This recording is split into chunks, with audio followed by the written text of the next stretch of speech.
दिवसेंदिवस शहरात खेळाचे मैदान कमी होत असताना अनेक लोक मनपाच्या जागेवर डोळा ठेवून जागा मागत असतात। त्यामुळे खेळासाठी वापरले जाणारे मैदान कमी झाले आहेत। 2017 पासून मनपा प्रभाग क्रमांक 19 अंतर्गत म्हाडाची असलेली 11 एकर जागा मिळावी यासाठी सातत्याने पाठपुरावा करण्यात आल्याचे वक्तव्य भाजपा पदाधिकारी तुषार भारती यांनी पत्रकार परिषदेत स्पष्ट केले। म्हाडाची 9 एकर जागा महानगरपालिकेला मिळवून देत मनपाला हस्तांतरित झाल्याची माहिती भाजप नेते व माजी स्थायी समिती सभापती तुषार भारतीय यांनी स्पष्ट केली। त्यामुळे आता याच जागेत क्रीडा अकॅडमी तयार करून शहरातील खेळाडूंना हक्काची जागा देणार असल्याचीही भारती यांनी बोलताना सांगितले। रेडी रेकनरनुसार याची किंमत 12 कोटी रुपये आणि जर बाजार मूल्य काढलं तर ते 50-60 कोटीच्या जवळपास आहे। अनेक लोक महानगरपालिकेची जागा कशी आपल्या संस्थेला मिळेल यावर नजर ठेवून असतात, पण माझ्या आणि आमच्या सहकार्याच्या प्रयत्नाने 9 एकर जागा महानगरपालिकेला देण्याची ही पहिली घटना आहे। मला सांगायला तसे आनंद होतो की ज्यावेळेला हा ड्राफ्ट आपल्याला तयार करण्यात आला एका ज्येष्ठ व्यक्तीकडून, ते रिटायर झाले, त्यांनी सांगितलं की बा हे आश्चर्य आहे, हे होऊच शकत नाही, असं कसं झालं। त्यानंतर अनेक जनप्रतिनिधींनी, अकोल्याच्या जनप्रतिनिधी मला फोन केला की ही जागा तुम्हाला मिळाली कशी, आणि म्हणून दिवसेंदिवस खेळाचे मैदान कमी होत चालले आहे। छोटे छोटे मैदान आहेत, ओपन स्पेस आहे, त्या ठिकाणी बगीचे आणि वेगवेगळ्या प्रकारचे बांधकाम झालं असल्यामुळे मुलांनी खेळावं कुठे असा प्रश्न आहे। आणि म्हणून अशा या सगळ्या वातावरणामध्ये एवढी मोठी 9 एकर जागा मनपाला देण्याचा आम्हाला अतिशय आनंद आहे।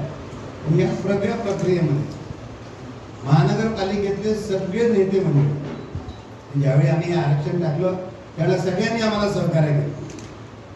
मग त्यावेळी काँग्रेस असेल, शिवसेना असेल, MIM असेल, त्यांनी सगळ्यांनी सहकार्य केलं की हे झालं पाहिजे, म्हणून त्यांचे पण मी आभार मानतो। आणि ही जागा मिळवून देण्यासाठी माननीय मुख्यमंत्री, माननीय उपमुख्यमंत्री, माननीय श्रीकांत भाऊ, माननीय पालकमंत्री आपले, यांनी सगळ्यांनी आणि म्हाडाचे सर्व अधिकारी, म्हणजे एवढी मोठी जागा देणे म्हाडाने सहज, आणि 1 रुपया महानगरपालिकेला देण्याची आवश्यकता पडली नाही, 1 रुपया दिला नाही। आणि याचं जे रजिस्ट्री आहे ती केवळ 4,000 रुपयावरची रजिस्ट्री आहे। त्यामुळे महानगरपालिकेच्या मालमत्तेमध्ये वाढ केली, महानगरपालिकेच्या संपत्तीमध्ये आम्ही वाढ केली आहे। आणि आता यापुढे त्या ठिकाणी ज्या पद्धतीचं मैदान होईल येण्यासाठी सगळं निःशुल्क अशी व्यवस्था राहील। आणि आता आम्ही तिथे एक प्रपोज केला आहे, एक 100 फूट बाय 30 फुटाचा आम्ही आता तिथे योगाचा कोटा बनवतो आहे।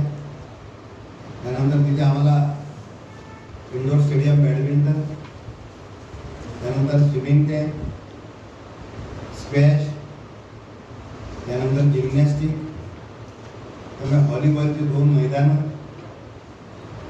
क्रिकेटचं एक मोठं मैदान, आणि क्रिकेटच्या मैदानाच्या आजूबाजूला सध्या जे क्रिकेटचं मैदान जिथे मी दररोज सकाळी खेळतो, अनेक लोक आपल्यापैकी येतात त्या ठिकाणी, चंदूभाई सोजती आता दररोज असतातच, तर त्या ठिकाणी त्याच्या बाजूला पूर्ण जॉगिंग आणि वॉकिंग ट्रॅक, जेणेकरून जे लोक स्पर्धेमध्ये जाणार आहेत त्यांच्यासाठी आपली व्यवस्था करतो। नाही, आज अतिशय आनंदाचा दिवस आहे की 2017 पासून ज्या जागा महानगरपालिकेला खेळण्यासंदर्भात, क्रीडासंदर्भात मिळायला पाहिजे होती, ती गेल्या शनिवारी ती महानगरपालिकेकडे हस्तांतरण झाली आहे। त्या मागणीपासून तर हस्तांतरणापर्यंत मी माझा रोल प्ले केला। 9 एकर जागा आता महानगरपालिकेच्या अधिकाराला मिळाली आहे। त्यामध्ये cricket, swimming tank, badminton stadium, क्रीडा संदर्भातल्या सगळ्या स्पोर्ट्स ॲक्टिव्हिटीज त्या ठिकाणी होतील। रेडी रेकनरनुसार त्याचा रेट 12 कोटीचा आहे, आणि जर मार्केटच्या रेटने तर ते कितीतरी जास्त आहे। महानगरपालिकेच्या इतिहासात नव्हे तर मी काढलेल्या माहितीनुसार महाराष्ट्रामध्ये पहिली घटना की म्हाडाकडून 12 एकर जागा पैकी 9 एकर जागा ही महानगरपालिकेकडे हस्तांतरित झालेली आहे.